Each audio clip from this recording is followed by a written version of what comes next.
Bapa dalam surga, kami bersyukur karena Engkau kembali memberikan kami sebuah hari Sabat yang bisa kami rayakan dan nikmati bersama-sama. Kami rindu Tuhan hadir kembali di dalam ibadah ini. Kami rindu hari Sabat ini menjadi momen di mana kami kembali merenungkan cinta kasih Tuhan.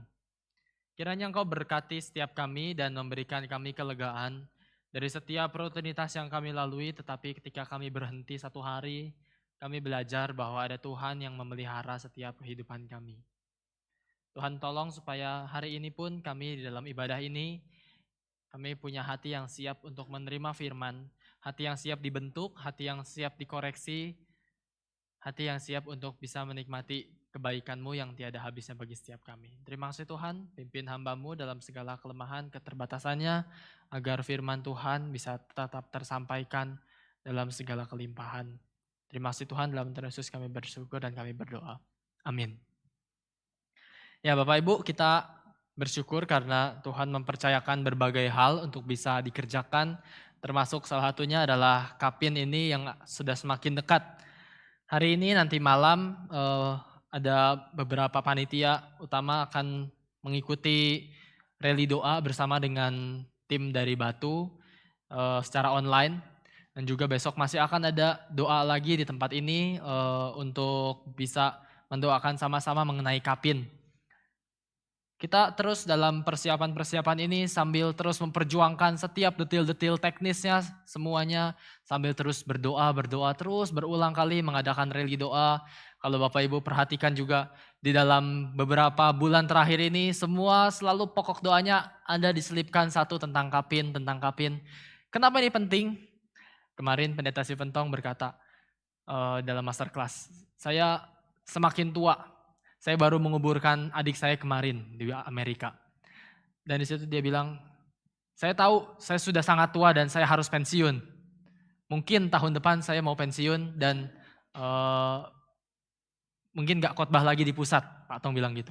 Tapi tenang dulu Bapak Ibu, Pak Tong udah ngomong dia mau pensiun dari bertahun-tahun lalu dan sampai hari ini dia tetap khotbah juga. Tapi satu hal yang Pak Tong bilang, tapi saya tetap tidak mau pensiun dari Kapin. Karena dalam visi yang Pak Tong miliki, cuma dari Kapin inilah orang banyak bisa datang bertobat pada Tuhan. Kalau ibadah di hari Minggu, ibadah Minggu biasa gitu mungkin Pak Tong sudah sering delegasikan kepada pendeta-pendeta yang lain. Tetapi untuk Kapin, Pak Tong masih terus bilang, saya nggak mau pensiun. Dan mungkin tahun demi tahun, tiap tahunnya saya masih mau pergi ke 20-30 kota lagi. Lebih banyak daerah-daerah yang kecil-kecil untuk bisa dilayani. Nah, satu hal yang Pak Tong selalu tekankan adalah tentang penginjilan. Terus dia bagaimana menghidupi panggilan itu, melihat dari bagaimana Tuhan mempersiapkan kehidupan seseorang. Itu Pendeta Siventong dipercayakan banyak hal. Tetapi bukan hanya itu, setiap kita pun diberikan tanggung jawab yang sama. Ketika Kristus bangkit dari kematian, dia naik ke surga, dia memberikan Roh Kudus, dan di situ satu misi yang Tuhan berikan sebelum dia pergi adalah pergilah kepada seluruh bangsa dan beritakan Injil gitu ya. Itu satu hal yang Tuhan sampaikan. Setiap kitab Injil menuliskan pengutusan, bagaimana orang-orang murid-murid Tuhan Yesus yang sudah ditebus juga diutus. Itulah yang hari ini juga kita akan renungkan, tetapi kita akan membagi dua pembahasan. Saya berikan tema hari ini, akulah Tuhan menebus dan mengutus. Hari ini kita akan lihat dulu beberapa hal yang bisa kita sama-sama renungkan tentang namanya penebusan dari Tuhan. Dan setelah itu baru nanti di minggu yang berikutnya kita akan melihat apa yang Tuhan maksud dengan pengutusan. Menebus dan mengutus. Mari kita membuka Keluaran pasal 6 ayat 1-12. Keluaran pasal 6 ayat 1-12. Kita membaca bagian ini secara bergantian.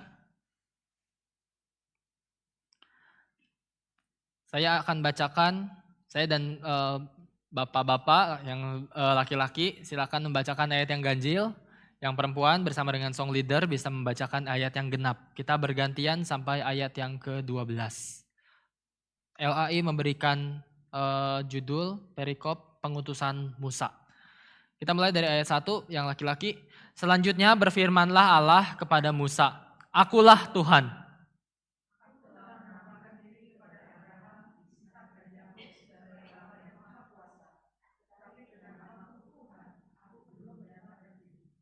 Bukan saja aku telah mengadakan perjanjianku dengan mereka untuk memberikan kepada mereka tanah Kanaan, tempat mereka tinggal sebagai orang asing.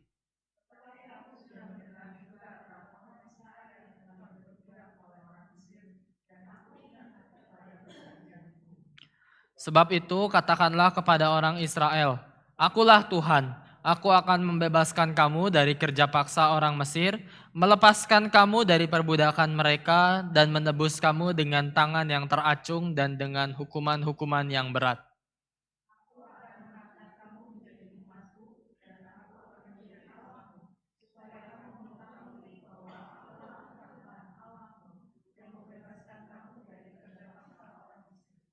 Dan aku akan membawa kamu ke negeri yang dengan sumpah telah kujanjikan memberikannya kepada Abraham, Ishak, dan Yakub, dan aku akan memberikannya kepadamu untuk menjadi milikmu.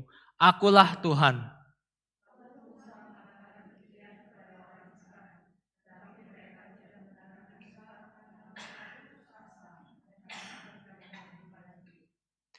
Kemudian Tuhan berfirman kepada Musa,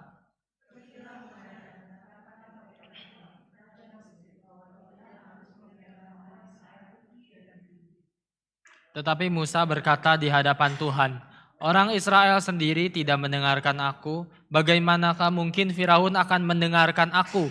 Aku seorang yang tidak petah lidahnya.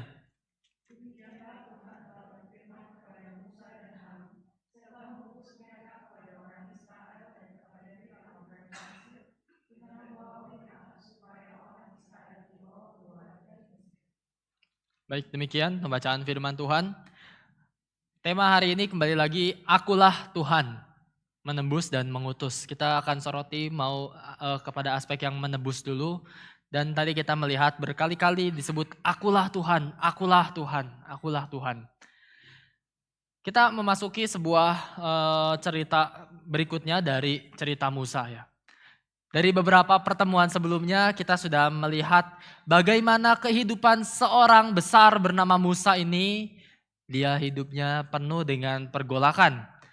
Tetapi satu hal yang terus ada di dalam perjalanan iman Musa adalah bagaimana setiap fase kehidupannya adalah sebuah hidup yang terus ada tangan Tuhan di dalamnya. Kita bisa bayangkan 40 tahun pertama kehidupan Musa menjadi seorang pangeran Mesir. Apakah semua itu sia-sia? Tentu saja tidak. Karena ternyata nanti Tuhan waktu dia memakai Musa sedemikian rupa, pengalaman 40 tahun pertamanya sangat terpakai untuk dia akan menjadi seorang pelayan Tuhan. Kemudian setelah lewat itu 40 tahun berikutnya menjadi gembala di padang gurun. Apakah sia-sia? Oh, lebih tidak sia-sia lagi. Kenapa? Karena nanti setelah Musa membawa Israel keluar dari Mesir, mereka harus mengembara di padang gurun 40 tahun. Di situ juga pengalaman Musa semuanya dipakai Tuhan. Dan semua rencana yang Tuhan sudah siapkan, ternyata sudah Tuhan jalankan dulu dan persiapkan dulu dari awal sekali kehidupan Musa. Siapa yang sangka seorang Musa bisa dari seorang bayi budak Ibrani pada waktu itu, tiba-tiba secara ajaib langsung menjadi seorang pangeran. Kita bisa coba bayangkan sedikit ya. Sehebat-hebatnya orang Ibrani, katakanlah orang Ibrani yang hidupnya sangat baik dan produktif, pemuda unggulan zaman gitu katakanlah pada waktu itu. Sehebat-hebatnya pemuda Ibrani pada waktu itu, misalnya dari kecil dibesarkan jadi pemuda, jadi orang yang sangat berguna, bisa membuat batu bata sebanyak-banyaknya. Apakah bisa dengan kekuatannya sendiri punya derajat setara dengan pangeran Mesir?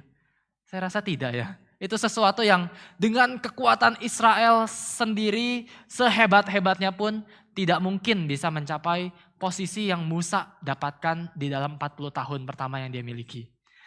Jadi kita melihat dari awal sekali ada sebuah kemustahilan yang memang Tuhan sudah kerjakan. Dan di situ Tuhan menggunakan pengalaman 40 tahun yang Musa miliki untuk ada di Mesir, mendapatkan semua pendidikan terbaik, mendapatkan semua pengalaman berharga, dan semua itu dipersiapkan untuk Musa di kemudian hari menjadi pelayan Tuhan. 40 tahun berikutnya menjadi seorang gembala. Gembala yang siapa sangka dari seorang gembala yang tidak lagi ada punya harapan apa-apa. Tapi ternyata disitulah Musa bertemu dengan sebuah keluarga, Musa bertemu dengan keadaan padang gurun, diperlengkapi dengan semua pengalaman. Dan ternyata disitulah Musa kemudian mendapat panggilan Tuhan. Semua pengalaman hidup manusia tidak pernah sia-sia. Ini menjadi pesan awal untuk kita kemudian melihat ketika kita bicara tentang kehidupan umat Tuhan adalah kehidupan yang melalui fase demi fase pengalaman hidup kita, tetapi tidak ada satupun yang sia-sia di mata Tuhan. Karena kita tidak tahu di depan Tuhan akan berkarya seperti apa. Dan hari ini kita mau melihat kelanjutan dari cerita panggilan Musa. Tuhan ajarkan pertama-tama tentang penebusan. Apa maksudnya? Hari ini kita akan melihat 3 aspek dari apa yang Musa pelajari tentang penebusan ketika dia sedang diutus oleh Tuhan. Nah, hari ini kita melihat 3 perenungan ya. Saya masuk ke dalam perenungan yang pertama. Saya bacakan kembali ayat yang kedua. Aku telah menampakkan diri kepada Abraham, Ishak dan Yakub sebagai Allah yang Maha Kuasa. Tetapi dengan namaku Tuhan, aku belum menyatakan diri. Oke, sampai di sini dulu kita melihat ayat 2 ya. Mungkin Bapak Ibu perlu berhenti sejenak dan mulai merenungkan satu ayat ini. Aku telah menampakkan diri kepada Abraham, Ishak dan Yakub sebagai Allah yang Maha Kuasa. Tetapi dengan namaku Tuhan, Tuhan huruf besar semua, atau kita mungkin kenal dengan istilah Ibrani Yahweh. Tuhan, Tuhan huruf besar itu Yahweh, aku belum menyatakan diri. Mungkin kita perlu berhenti sebentar dan mulai coba bertanya, betulkah Tuhan Tuhan huruf besar semua dikatakan di sini belum menyatakan diri? Kita mungkin perlu berpikir, masa sih belum pernah? Kayaknya kitab sebelumnya sudah banyak deh sebutan nama Tuhan huruf besar semua, sebutan nama Yahweh. Kalau misalnya lihat kitab Kejadian, kita melihat di dalam banyak ayat, rupanya akan ada juga. Cuma kalau kita tidak memperhatikan dengan detail, ya akan terlewat begitu saja bagian ini ya. Seringkali kan kita baca Alkitabnya seperti dikejar-kejar, satu hari 3 pasal, 4 pasal, seperti dikejar debt collector gitu. Tiap hari harus cepat bacanya. Akhirnya banyak hal-hal detail kita terlewat. Kita perlu berhenti sejenak dan mulai bertanya, benar gak sih? Aku belum menyatakan diri sebagai Tuhan huruf besar semua. Kita lihat buktinya beberapa ya. Kitab Kejadian pasal 1, Kejadian pasal 4 ayat 1 misalnya, ini contoh beberapa. Saya masukkan beberapa contoh. Kejadian 4 ayat 1, Adam dan Hawa sudah jatuh dalam dosa, diusir dari Taman Eden, kemudian dikatakan seperti ini. Kejadian 4 ayat 1, kemudian manusia itu bersetubuh dengan Hawa, istrinya, dan mengandunglah perempuan itu, lalu melahirkan Kain. Maka katanya, aku telah mendapat seorang anak laki-laki dengan pertolongan Tuhan. Udah ada Tuhan huruf besar semua. Udah ada sebutan, aku mendapat seorang anak laki-laki dengan pertolongan Yahweh. Sebetulnya udah ada. Contoh lain, Kejadian 9 ayat 26. Kejadian 9 ayat 26. Lagi katanya, kata Nuh setelah dia keluar dari air bah, dia sudah selamat dengan dengan istrinya, 3 orang anak, 3 orang mantu. Kemudian Nuh berkata, Kejadian 9 ayat 26, terpujilah Tuhan, Tuhan huruf besar semua, Allah Sem, tetapi Kanaan akan menjadi hambanya, dan seterusnya. Kita melihat Nuh juga sudah menyebut nama Yahweh, nama Tuhan.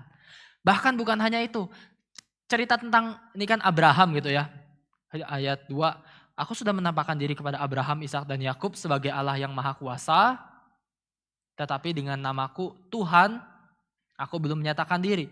Kita lihat di bagian Kejadian 14 ayat 22 misalnya contoh. Kejadian 14 ayat 22, tetapi kata Abram, masih Abram namanya belum Abraham, tetapi kata Abram kepada raja negeri Sodom itu, aku bersumpah demi Tuhan Allah yang Maha Tinggi, pencipta langit dan bumi. Sudah ada gitu ya. Bahkan bagian selanjutnya juga kitab Kejadian pasal 16, pasal 18 semua cerita tentang Sarai, bicara kepada Abram, engkau tahu Tuhan memberi aku melahirkan anak dan seterusnya. Ada juga beberapa bagian setelahnya Kejadian 18, Adakah sesuatu apapun yang mustahil untuk Tuhan? Orang-orang bapak patriarknya itu, Abraham, Ishak dan Yakub, bahkan sebelum itu pun sudah tahu nama Tuhan. Jadi apa maksudnya? Kenapa sekarang dibilang aku telah menampakkan diri kepada Abraham, Ishak dan Yakub sebagai Allah yang Maha Kuasa, tetapi dengan namaku Tuhan aku belum menyatakan diri. Nah Bapak Ibu, nama Tuhan atau Yahweh, Tuhan, huruf besar semua, Yahweh. Nama Yahweh di kitab Kejadian muncul 148 kali. Dan katakanlah 96 kalinya memang dari narator. Sisanya dari perkataan orang. Lalu muncul pertanyaan, jadi mana yang benar? Allah itu jadi sudah dikenal sebagai Yahweh sejak zaman para leluhur atau justru belum dikenal sampai nanti baru kitab Keluaran baru mulai memperkenalkan Yahweh. Mana yang benar ya? Kita jadi bingung. Kok ayat 2 ini sepertinya kontradiktif dengan Kejadian, kitab Kejadian. Nah, jawabannya bukan cuma yang satu atau yang Keluaran yang benar, Kejadian salah itu, atau Kejadian yang benar, Keluaran salah, bukan. Tetapi sekarang kita melihatnya ini di dalam sebuah penulisan yang akan mereka baca di kemudian hari. Mereka di kemudian hari akan membaca bagian ini lagi dan menyadari ternyata seperti ini. Keluaran 6 ayat 3 bersama dengan ayat-ayat setelahnya akan menunjukkan bagaimana Tuhan memperkenalkan dirinya dengan nama Yahweh. Tapi sekarang yang paling penting adalah Tuhan itu bukan cuma sekedar mau supaya namanya dikenal. Tetapi Tuhan mau umatnya mengenal dia lewat karyanya. Sekali lagi ya. Mengenal Tuhan itu bukan sekedar tahu namanya. Tetapi mengenal Tuhan itu berarti mengalami karyanya. Kenapa seperti ini? Karena Bapa leluhur mereka sudah tahu nama Tuhan. Ya, pengenalan mereka mungkin masih terbatas. Tetapi waktu bilang tentang Tuhan yang menebus, siapa yang baru bisa berkata, ya Tuhan, aku ditebus oleh Tuhan. Jelas Israel.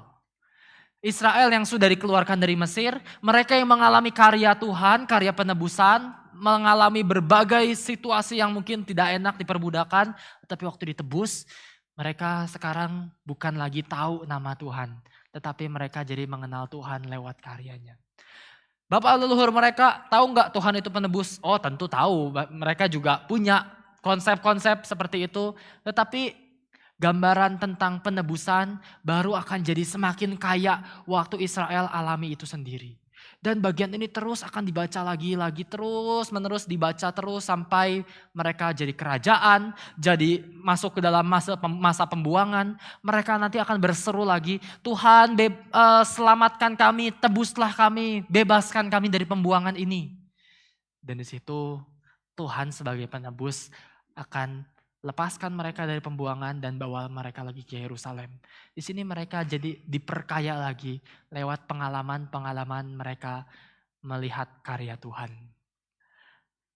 Maka hari ini kita di bagian pertama ini melihat iman umat Tuhan adalah iman yang bertumbuh bukan hanya dari pengetahuan, tetapi juga pengalaman.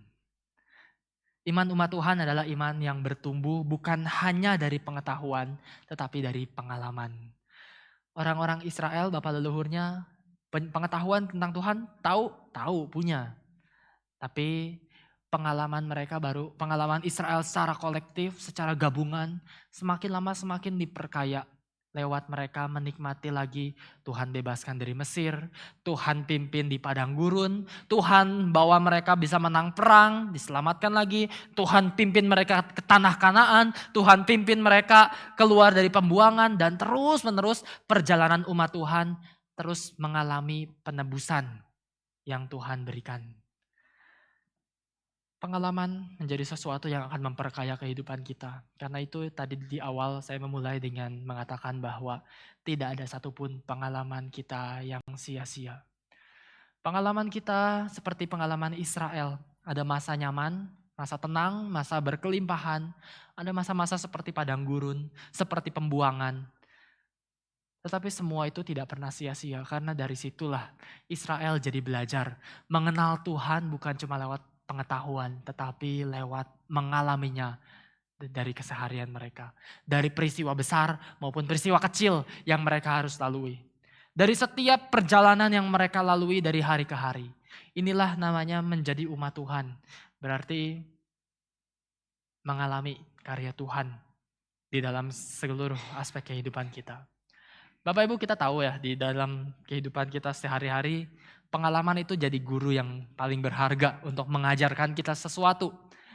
Contohnya, kalau anak-anak mahasiswa, begitu dosen kasih satu teori tentang apalah misalnya, apalagi teori-teori matematika yang abstrak-abstrak.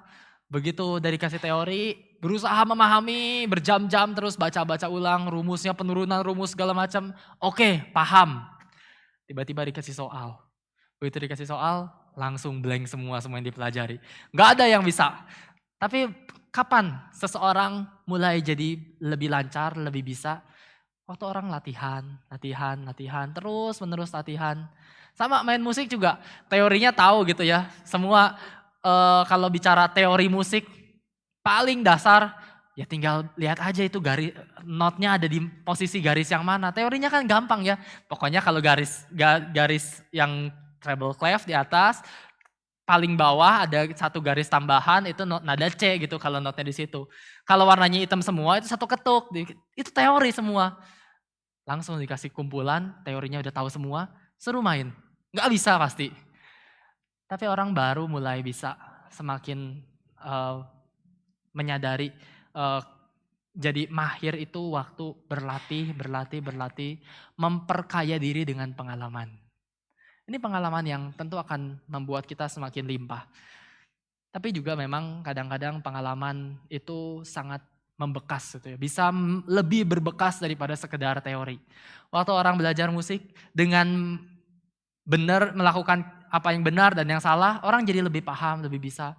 Tapi juga mungkin pengalaman-pengalaman yang salah, yang gagal, yang traumatis, itu juga bisa jauh lebih membekas itu. Saya jadi ingat, Bapak Ibu, saya bukan seorang yang terlalu pecinta anjing ya. Baik pecinta untuk memelihara maupun untuk makan, bukan dua-duanya. Karena saya lebih suka B2 daripada B1. Tapi saya salah satu faktornya adalah pertama karena memang gak pernah punya kesempatan diizinkan buat pelihara sesuatu dari kecil oleh orang tua saya. Tapi satu hal yang lebih membekas adalah saya punya masa-masa traumatis terhadap anjing galak. Jadi suatu kali waktu masih kecil saya sempat beberapa kali harus nganterin sayur ke rumah sepupu saya, tetanggaan tapi harus jalan ya sekitar 1 kilometer. Tapi rumah sepupu saya itu ada di jalannya di ujung gang jalan buntu. Jadi gak ada jalan lain selain lewat jalan itu. Dan di jalan itu di tengah-tengahnya ada sebuah rumah yang taruh anjing galak di depan pintu rumahnya. Tiap kali saya mau lewat, mau antar sayur, saya harus lewatin anjing itu. Itu masih kecil dan di situ selalu setiap kali mau ke sana ketakutan. Dan berulang kali saya selalu dikejar sama anjing itu. Teorinya tahu, anjing itu kalau ketemu anjing galak jangan lari gitu. Kalau lari makin dikejar. Teorinya tahu Bapak Ibu. Tetapi begitu udah mendekat pelan-pelan anjingnya udah melirik dari yang tidur, saya merasa aman. Begitu saya makin mendekat anjingnya malah bangun gitu kan, kurang ajar.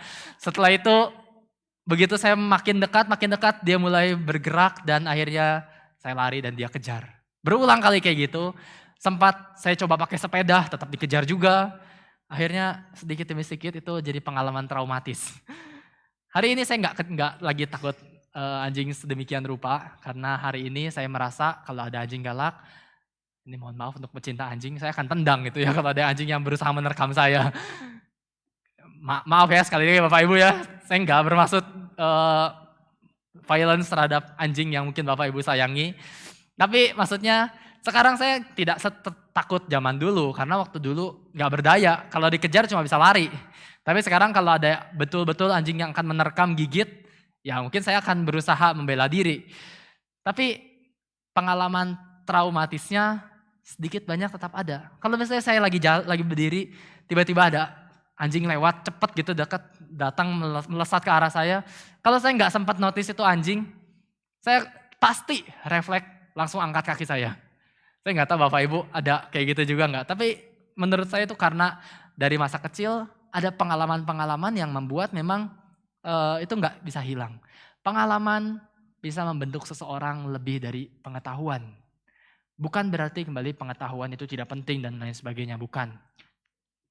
Tetapi di sini pengalaman itu sangat membentuk seseorang. Berapa banyak orang yang mungkin anak-anak hari ini yang dibesarkan di dalam keluarga yang kurang ideal, akhirnya trauma itu bisa terbawa sampai masa usia remaja, pemuda, dan sampai besar. Ketraumaan karena pengalaman tidak enak itu bisa membentuk seseorang, bahkan karakter seseorang sampai bertahun-tahun, sampai mungkin sulit untuk dihilangkan. Itu kalau pengalaman kita dipenuhi dengan pengalaman-pengalaman yang buruk. Tapi bagian ini mengajarkan hal yang sama, bahwa pengalaman membentuk seseorang, membentuk umat Tuhan. Dan satu pelajaran yang kita renungkan di bagian awal ini adalah iman umat Tuhan itu adalah iman yang juga bertumbuh lewat pengalaman. Maka waktu bicara tentang penebusan, Tuhan bukan cuma mau kita mengetahui namanya, tetapi sungguh-sungguh mengalami karyanya. Tuhan ingin supaya kita bukan hanya sekedar tahu, tetapi seperti bangsa Israel yang pengetahuannya memang sudah ada, tetapi diperkaya sedikit demi sedikit lewat setiap pengalaman yang mereka lalui bersama dengan Tuhan.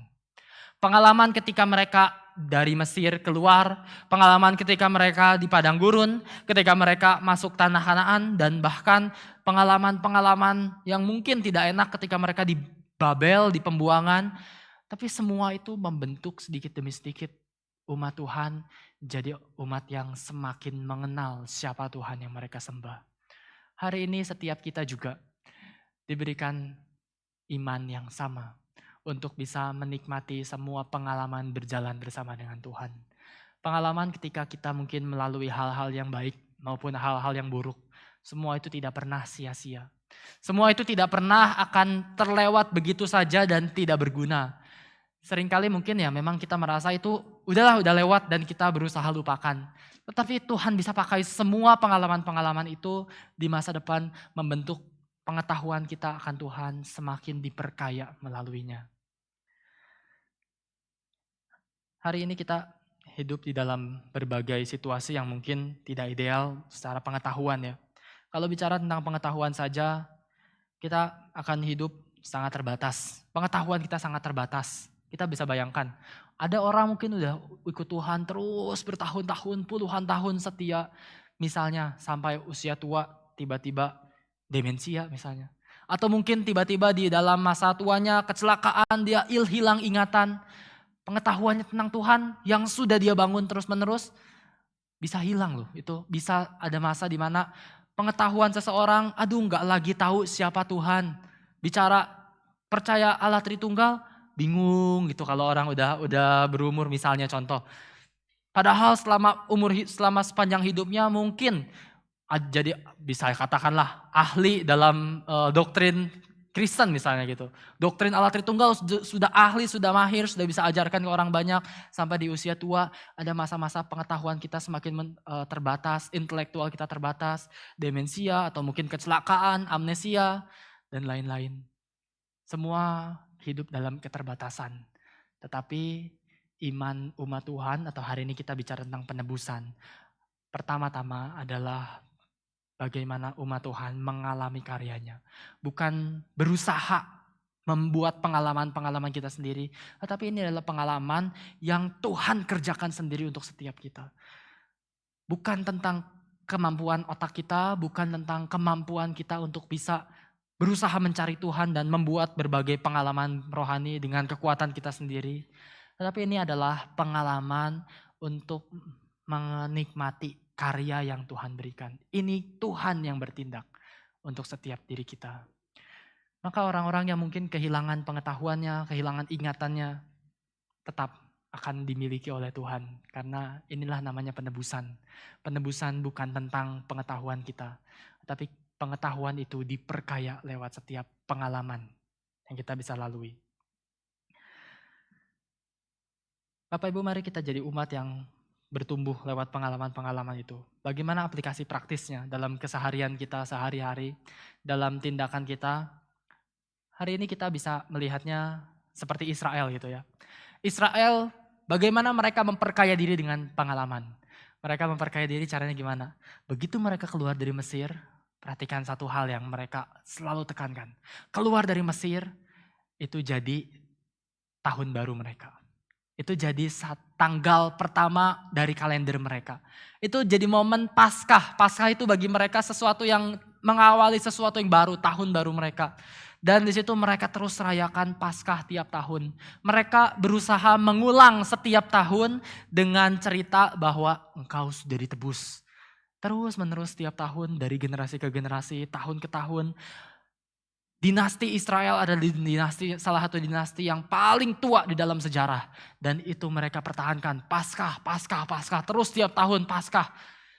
Dan di situ terus diajarkan di Paskah itu apa? Paskah itu menceritakan engkau dibebaskan, Tuhan melepaskan engkau dari perbudakan dan lain sebagainya. Terus menerus dan menjadi sebuah liturgi dalam kehidupan keseharian mereka. Hari ini di mana kita bisa menikmati itu? Tentu saja di dalam ibadah. Ibadah menjadi sesuatu yang penting bagi umat Tuhan. Karena di dalam ibadahlah kita merayakan namanya penebusan. Di dalam ibadah, kenapa kita hari ini ibadah di hari Minggu? Kalau kita bandingkan dengan Israel, Israel tuh ibadahnya kalau sabatnya mereka Sabtu gitu ya. Sabtu jatuhnya di hari ke-7 itu bagi mereka Sabtu. Tapi kita rayakan di hari Minggu. Kenapa? Karena ini mau mengajak umat Tuhan, orang-orang Kristen beribadah itu tujuannya apa? Beribadah itu merayakan lagi Yesus yang juga bangkit di hari Minggu. Yesus yang juga bangkitnya hari Minggu. Supaya apa? Supaya setiap kali kita ibadah, kita rayakan kebangkitan Yesus. Jadi memang kebangkitan Yesus itu dirayakannya secara khusus di Paskah. Tapi di hari Minggu, di dalam liturgi ibadah kita, di dalam keseharian, di dalam setiap ibadah yang kita jalani di hari Minggu, kita mau rayakan lagi Yesus sudah bangkit. Dan karena Yesus bangkit, engkau sudah ditebus. Kan itu ya esensi ibadah. Maka sayang sekali kalau ibadah nggak ada Kristusnya. Sayang sekali kalau ibadah nggak ada berita Injilnya, berita tentang penebusannya, pembebasannya. Hari ini banyak orang melihat ibadah itu akhirnya dilihat, aduh 1 minggu sudah jenuh, Senin sampai Jumat udah capek, ayolah datang ke gereja ibadah kita refreshing. Refreshingnya dengan cara apa? Entertainment gitu ya, dianggapnya ibadah itu entertainment. Akhirnya gereja juga membuat, wah gimana nih orang-orang zaman ini anak-anak mudanya gampang bosen, gampang jenuh. Akhirnya ibadah jadi obat buat kebosanan. Ini kan sesuatu yang salah kaprah. Kita melihat liturgi kita tiap minggu tuh sama terus liturginya. Mulai dari ibadah, lonceng, saat teduh, fotum, lagu pembuka, terus urutannya sama. Kita bisa bayangkan gitu ya, aduh udahlah ini gereja liturginya daripada sama terus, orang zaman sekarang cepat bosan. Yuk kita bikin variasi, tiap minggu dibedain urutannya. Itukah ibadah? Kalau kita melihat ibadah seperti itu, akhirnya kita kehilangan esensi dari namanya liturgi. Ibadah itu bukan buat mengatasi kebosanan manusia ya terutama. Liturgi itu bukan diatur supaya dibuat acak semua supaya jangan bosan, variasi terus semuanya biar gak bosan. Bukan. Tapi di dalam liturgi itu ada sebuah pengulangan yang teratur. Pengulangannya seperti apa? Dimulai dari misalnya lonceng, bunyi 3 kali. Itu kan gambaran dari undangan. Lanjut saat teduh. Fotum ibadah dimulai dari nama Allah Tritunggal. Jadi kita memulai ibadah kita selalu untuk mengingat, oh ya aku tidak layak, dipanggil lewat lonceng itu, dipanggil datang beribadah. Dan dalam ibadah itu mulai dari menenangkan hati, memulai ibadah dengan mengagungkan Tuhan. Pujian pertama Bapak Ibu bisa lihat semua tentang pengagungan. Lalu lanjut doa, setelah itu habis doa bicara tentang lagu-lagu yang menyuarakan berita firman Tuhan, berita Injil, berita keselamatan, dan lain-lain. Setelah itu firman Tuhan, persembahan, dan menyanyikan lagu respon misalnya gitu.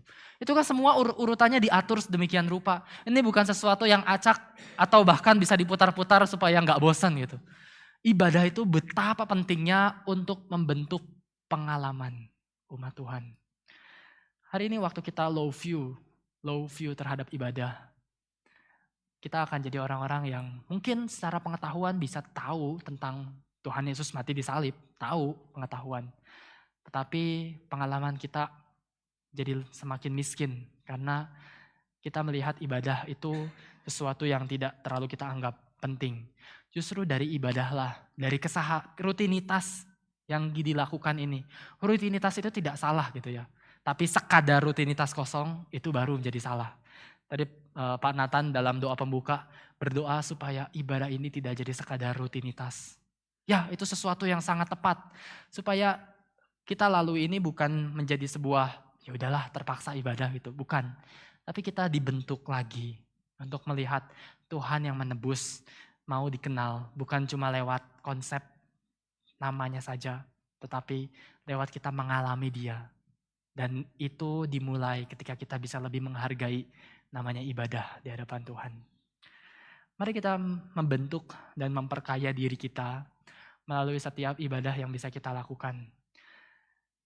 Memang gereja gak pernah ada yang mungkin bisa jadi sempurna ya. Ibadah yang mungkin kita lihat, yang mungkin akan ada miss-missnya, 1-2 kesalahan, terus menerus mungkin kesalahan-kesalahan akan tetap ada. Tapi kita melihat satu esensi yang paling penting adalah lewat ibadah ini sajalah Tuhan pertama-tama mau membentuk kehidupan umatnya. Israel sudah mulai beribadah setelah mereka keluar dari Mesir. Kita melihat ini liturgi yang sudah dimulai dari ribuan tahun yang lalu. Dan mari kita lihat kalau kita berbagian dari liturgi yang sudah panjang umurnya ini, maka di situ kita bisa juga dibentuk seperti Israel dibentuk. Juga mengenal Allah seperti Israel mengenal Allah. Dan terutama mengenal Kristus yang juga telah memberikan penebusannya bagi setiap kita. Ini yang pertama yang bisa kita renungkan. Bicara tentang penebusan, akulah Tuhan. Tentang akulah yang menebus. Menebus berarti kita semakin mengenal Dia bukan hanya dari pengetahuan tetapi juga dari pengalaman. Yang kedua, saya lanjutkan pembacaan kita. Kita melihat di ayat 4 dan 5, saya bacakan bagian berikutnya. Dari ayat 3 saya bacakan lagi. Bukan saja aku telah mengadakan perjanjianku dengan mereka untuk memberikan kepada mereka tanah Kanaan, tempat mereka tinggal sebagai orang asing. Tetapi aku sudah mendengar juga orang-orang Israel yang diperbudak oleh orang Mesir. Dan aku ingat kepada perjanjianku. Ayat 5, sebab itu katakanlah kepada orang Israel, akulah Tuhan. Aku akan membebaskan kamu dari kerja paksa orang Mesir, melepaskan kamu dari perbudakan mereka, dan menebus kamu dengan tangan yang teracung dan dengan hukuman-hukuman yang berat. Saya kembali soroti ayat 5 ya. Dikatakan di sini, aku akan membebaskan. Kata kerjanya ada 3 yang mau saya soroti. Aku akan membebaskan, pertama. Kedua, aku akan melepaskan dari perbudakan. Dan ketiga, menebus kamu dengan tangan yang teracung. Membebaskan, melepaskan, dan menebus. Ini gambaran yang semakin lama semakin memuncak. Bukan hanya dibebaskan dari kerja paksanya, karena mereka waktu enggak kerja paksa pun mereka akan jadi tetap bangsa budak. Tapi Tuhan juga bilang, aku akan melepaskan dari perbudakan. Oke, udah enggak harus kerja paksa, tetapi juga dilepaskan dari perbudakan. Tetapi lebih daripada itu, yang puncaknya sekali adalah aku akan menebus. Inilah yang mau saya soroti tentang kata menebus. Kita melihat istilah menebus ini dalam bahasa Ibraninya disebut sebagai ga'al. Ga'al itu kata yang dipakai untuk menebus. Ada satu kata yang mungkin padanannya atau kata menebus juga dipakai juga dengan kata lain, tapi kita nanti lihat setelah ini. Kata ga'al ini artinya menebus. Apa maksudnya? Kenapa ini jadi penting? Kata ga'al ini atau kesan menebus ini sesuatu yang Tuhan mau tekankan untuk menunjukkan seperti ini. Israel tuh waktu ditebus, dia itu bukan hanya dibayar. Kita bisa bayangkan sekarang itu ya. Kalau ke Pegadaian, taruh misalnya sertifikat tanah gitu. Lalu dapat sejumlah uang. Setelah itu kan kalau memang kita bangun usaha, putar uang sedemikian rupa. Akhirnya setelah dapat terkumpul uang yang lebih besar, kita menebus tanah itu. Nah, itu kan menebus ada aspek pembayarannya. Tapi yang paling penting adalah tanah itu kembali, sertifikat itu kembali jadi milik kita gitu kan. Sertifikat itu tidak lagi dipegang oleh orang lain, tapi kembali ke tangan kita. Nah, konsep gaal ini justru mau menekankan kembalinya itu, kembali ke rumah. Konsep gaal ini selalu berkaitan dengan rumah, membawa kembali ke rumah. Satu kata yang juga banyak muncul dalam Alkitab, tetapi satu yang paling unik adalah cerita tentang Rut di kitab Rut gitu ya.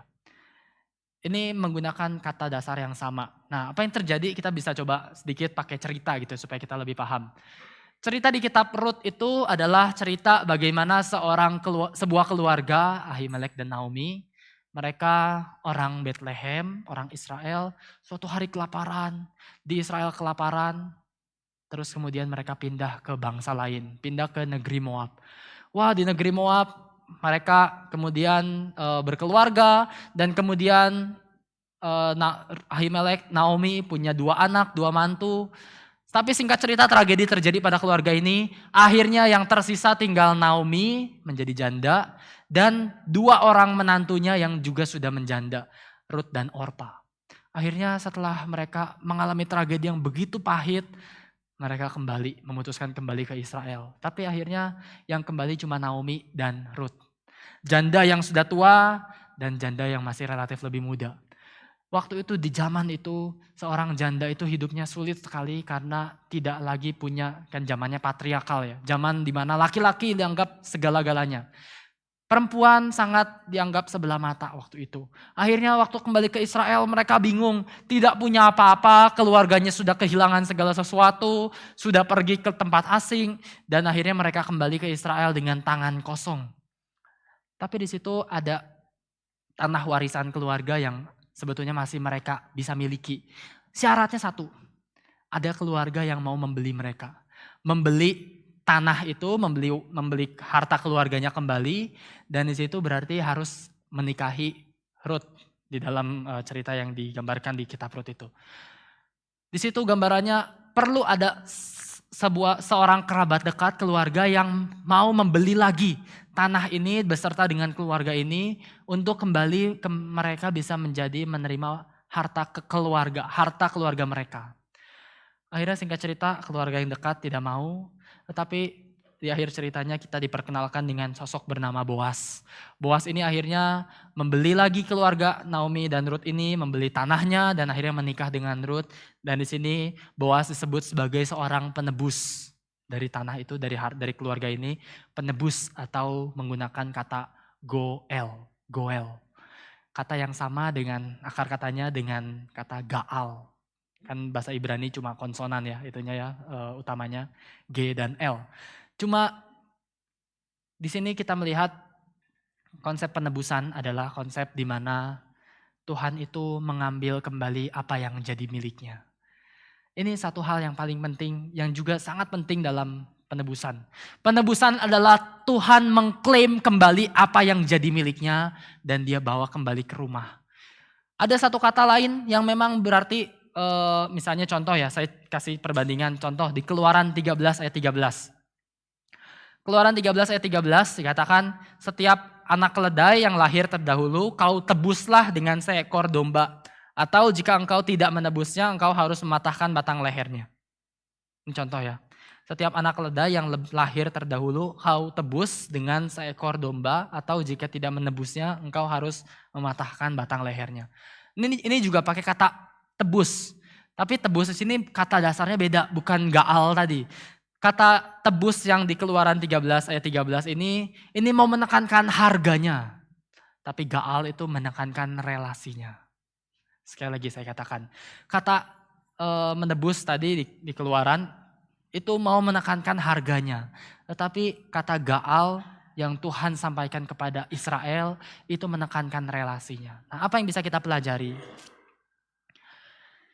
Ketika Tuhan mau mengajarkan tentang penebusan, itu adalah pelajaran untuk kita menyadari bahwa penebusan dari Tuhan adalah penebusan di mana kita diklaim kembali menjadi milik Tuhan.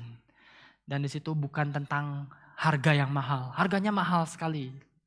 lewat pengorbanan dari Tuhan sendiri. Tetapi penebusan kita yang paling penting adalah kita kembali punya relasi yang dipulihkan dengan Tuhan.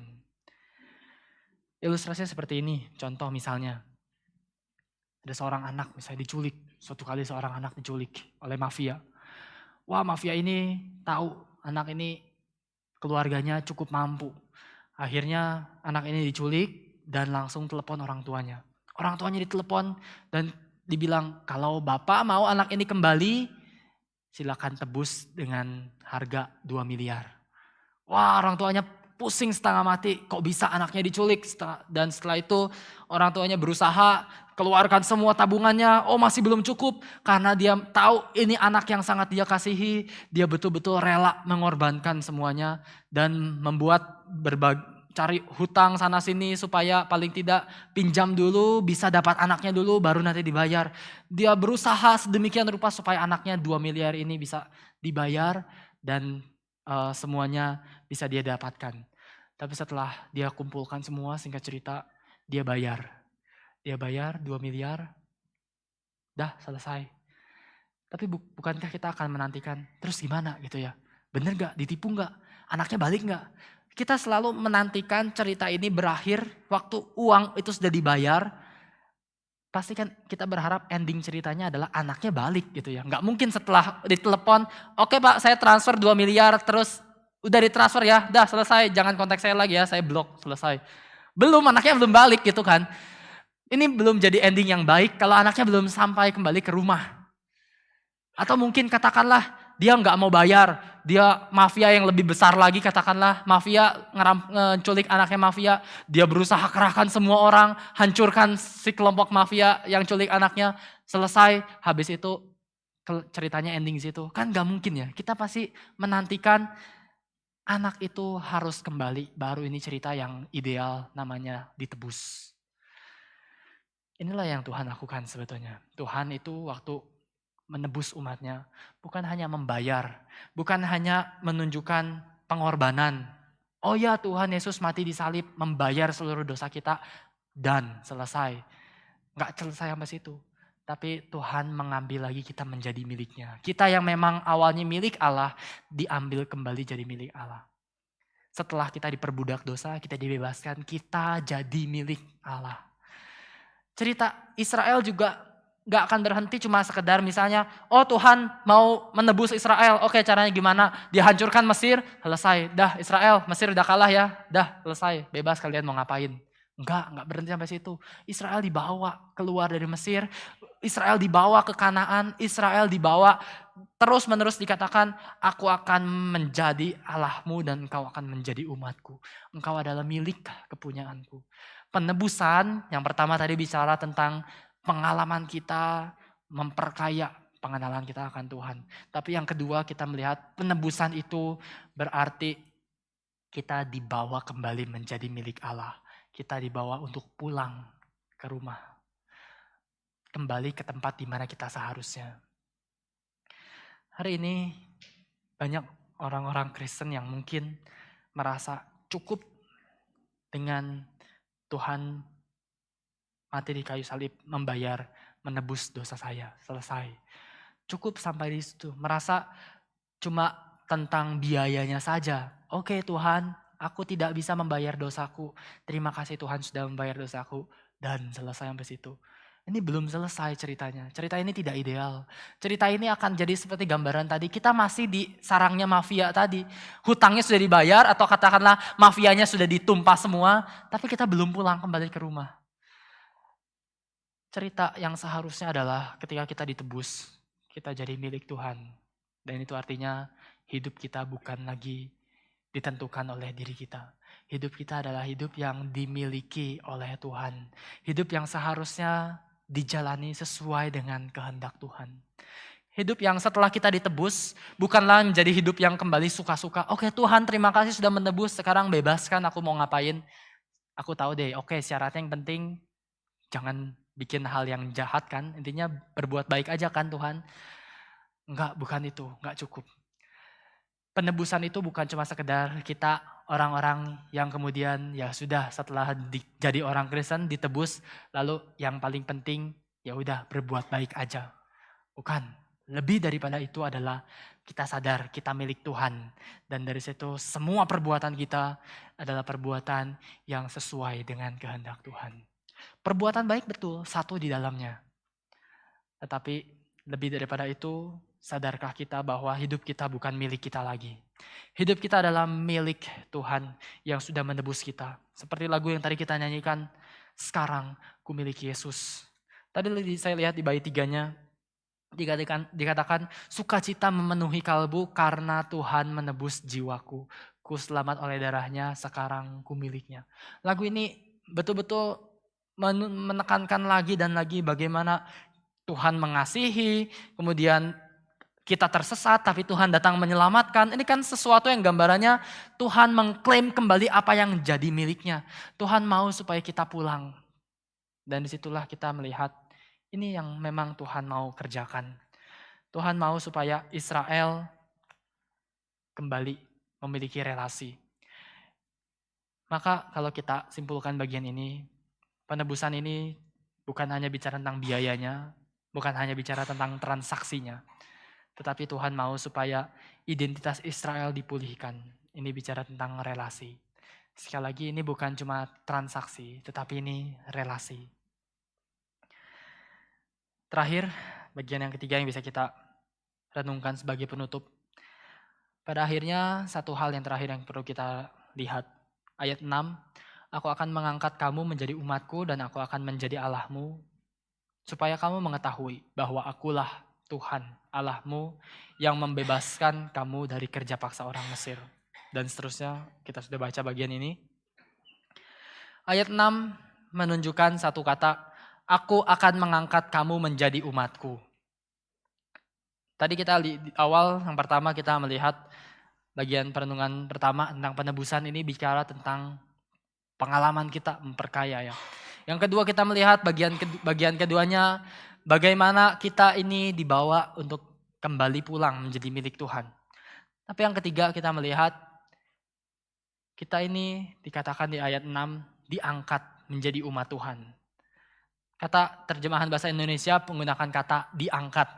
Aku akan mengangkat kamu menjadi umatku. Tapi kalau dalam terjemahan aslinya dari bahasa aslinya saya terjemahkan secara bebas misalnya. Ini bukan cuma sekedar diangkat, kita bingung gitu diangkat mungkin dilantik gitu bayangkannya. Tapi sebetulnya Tuhan pakai gambaran yang sangat umum. Tuhan itu mengambil. Dan mengambil ketika mengambil dikatakan mengambil kamu bagiku. Kalau di Indonesia kan mengangkat kamu menjadi umatku. Tapi kalau dalam bahasa Ibraninya diterjemahkan secara bebas. Aku akan mengambil kamu bagiku sebagai umatku. Itu terjemahan bebasnya yang dari terjemahan bahasa Ibrani. Aku akan mengambil kamu bagiku sebagai umatku. 2 kali menekankan tentang Tuhannya. Jadi sepertinya gambarannya Tuhan itu membawa umatnya datang kepada dirinya. Mengambil kamu bagiku sebagai umatku. Artinya apa? Kesimpulannya, kita langsung simpulkan bagian ini. Kalau kita lihat bagian berikutnya kan dibilang baru nanti bicara tentang Kanaan dan terakhir ditutup ayat 7 dengan perkataan akulah Tuhan. Tapi kesimpulannya seperti ini. Sebelum Tuhan membawa Israel ke suatu tempat yang bernama Kanaan, Tuhan terlebih dahulu membawa Israel kepada dirinya. Ini yang Tuhan mau sampaikan di sini. Aku akan mengangkat kamu menjadi umatku atau aku akan mengambil kamu bagiku sebagai umatku. Ini artinya apa? Sebelum Tuhan membawa Israel ke Kanaan, Tuhan membawa Israel dulu untuk bertemu dengan Tuhan itu sendiri. Sebelum Tuhan membawa Israel untuk menikmati berkat-berkat Tuhan, yaitu Kanaan, susu dan madu berlimpah, tanah yang subur dan lain-lain. Sebelum Tuhan mempertemukan Israel dengan berkat-berkat Tuhan, pertama-tama Tuhan pertemukan Israel dulu dengan dirinya sendiri. Inilah namanya penebusan Bapak Ibu. Penebusan adalah keadaan di mana sebelum kita bertemu dengan seluruh berkat-berkat yang Tuhan mau berikan. Satu hal yang paling penting adalah kita pertama-tama bertemu dengan Tuhan. Satu hal yang paling penting adalah bagaimana kita dibawa dulu kepada Tuhan sebelum kita dibawa kepada berkat-berkat Tuhan. Berkat Tuhan itu betul indah dan kita impikan, tidak ada salahnya. Israel juga diajak untuk menantikan, memimpikan, mengharapkan tanah Kanaan itu. Tetapi sebelum itu yang paling penting yang Tuhan mau ajarkan, rindukanlah Tuhan. Rindukanlah pribadi Tuhan lebih daripada merindukan berkat-berkat Tuhan. Hari ini banyak orang Kristen mungkin lebih merindukan berkat Tuhan daripada Tuhan itu sendiri. Justru penebusan mau mengajarkan sesuatu yang sebaliknya. Penebusan mengajarkan kita untuk lebih mengejar Tuhan daripada tanah. Itu yang diajarkan pada Israel. Israel diajarkan lebih menantikan Tuhan daripada menantikan tanah. Lebih mengharapkan bisa bersama dengan Tuhan meskipun mereka belum sampai kepada tanah yang dijanjikan. Ada sebuah masa di kitab Keluaran bagian berikutnya, suatu hari bangsa Israel berbuat dosa pada Tuhan. Suatu hari bangsa Israel di padang gurun menyembah berhala. Di situ Tuhan murka, Tuhan berkata kepada Musa, aku akan menumpas bangsa ini dan aku akan bangkitkan keturunan bagi Musa untuk menjadi umatku. Tuhan bicara seperti itu. Musa kemudian sebagai pendoa syafaat, dia berdoa pada Tuhan, dia berkata, Tuhan jangan binasakan bangsa ini, apa jadinya nanti kalau bangsa lain dengar, nanti mereka akan menghina Tuhan, mereka akan berkata, oh ternyata Israel ini dibawa keluar dari Mesir supaya dibinasakan. Musa berdoa, Tuhan jangan binasakan bangsa ini. Akhirnya Tuhan memutuskan, oke, baik tidak dibinasakan. Sekarang Musa pimpinlah bangsa itu ke tanah Kanaan. Aku akan utus malaikatku, tapi aku tidak akan berjalan bersama dengan kamu. Tuhan pernah bicara seperti itu pada Musa. Musa pimpinlah bangsa ini ke tanah Kanaan, aku akan utus malaikatku, tapi aku tidak akan berjalan dengan engkau. Dan di situ Musa berkata, kalau engkau tidak berjalan dengan kami tidak mau berjalan kemanapun. Musa tahu betul yang paling penting adalah bagaimana dia berjalan bersama dengan Tuhan. Kalau dia bersama dengan malaikat Tuhan, dia tahu peperangan di depan dia pasti tetap menang. Dia tahu kalau dia berjalan dengan malaikat Tuhan, pasti semua kesulitan-kesulitan, kelaparan segala macam di padang gurun semua teratasi. Semua mujizat tetap bisa dilakukan. Bahkan Kanaan bisa dicapai juga walaupun dia berjalan bersama dengan malaikat Tuhan. Tapi bagi Musa, semua berkat dan semua privilege itu tidak ada gunanya kalau Tuhan tidak berjalan bersama-sama dengan dia. Ini namanya penebusan Bapak Ibu. Penebusan berarti melihat bahwa semua berkat yang kita miliki hari ini sia-sia kalau kita tidak berjalan bersama dengan Tuhan. Tuhan tidak mau kita jadi orang yang hanya menantikan berkat, tetapi melupakan Tuhan. Karena apa? Karena punya berkat tetapi tidak punya Tuhan, itu namanya berhala. Seperti bangsa Israel yang nanti masuk ke tanah Kanaan, mereka ada di Kanaan dan ada masa di mana mereka tidak lagi sungguh-sungguh mencari Tuhan. Ada masa di mana mereka ketika raja-raja mereka semakin jahat dan mulai jatuh ke dalam berbagai penyembahan berhala, mereka tidak lagi mengutamakan Tuhan sebagai yang utama dan terutama dalam kehidupan mereka. Dan di situ Tuhan murka kepada mereka. Di situ gambarannya Tuhan tidak lagi ada di tengah-tengah mereka. Akhirnya mereka dibuang karena mereka terus-menerus menyembah berhala. Berkat-berkat Tuhan, tanah Kanaan yang Tuhan berikan, segala kelimpahan materi yang Tuhan berikan di tanah Kanaan itu, tanpa mereka utamakan Tuhan, semua itu berubah seketika menjadi penyembahan berhala. Tuhan mau ajarkan bagi umat Tuhan, ketika engkau ditebus, yang paling penting adalah pertama-tama engkau dibawa datang pada Tuhan sebelum datang pada berkat-berkat Tuhan.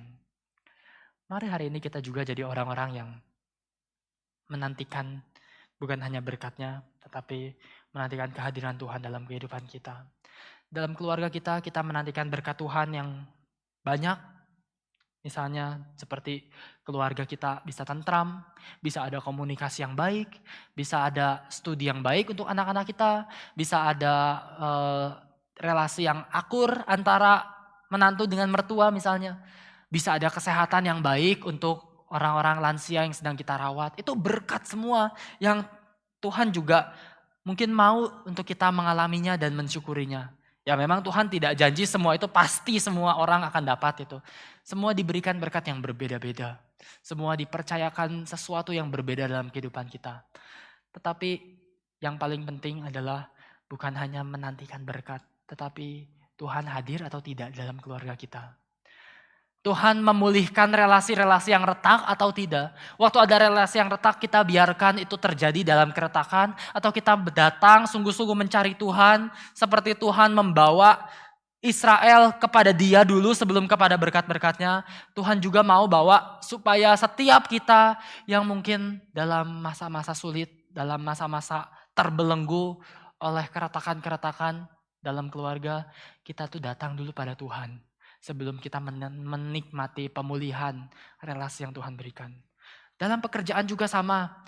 Ketika kita mengharapkan semua berkat-berkat yang Tuhan mungkin mau berikan, kestabilan secara finansial, promosi jabatan, atau bahkan segala sesuatu, misalnya proyek-proyek yang mungkin tender-tender yang kita harapkan bisa dapat misalnya.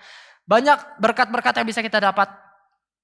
Tetapi pertama lebih daripada itu, apakah kita mau datang pada Tuhan dan memohon, Tuhan, apa yang Tuhan mau kerjakan di dalam kehidupanku sebagai umat kepunyaan-Mu? Ini namanya penebusan. Dan terakhir, sebagai penutup dari bagian ini, kita melihat bahwa cerita Israel ini yang sudah menikmati penebusan, tetap pada akhirnya tidak berjalan terlalu mulus. Pada akhirnya Israel pun masih belajar dan mengalami banyak kegagalan.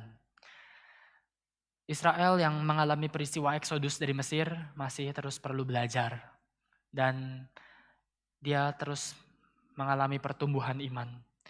Tapi hari ini kita sebagai umat Tuhan di zaman ini punya Eksodus yang lain, yang lebih besar.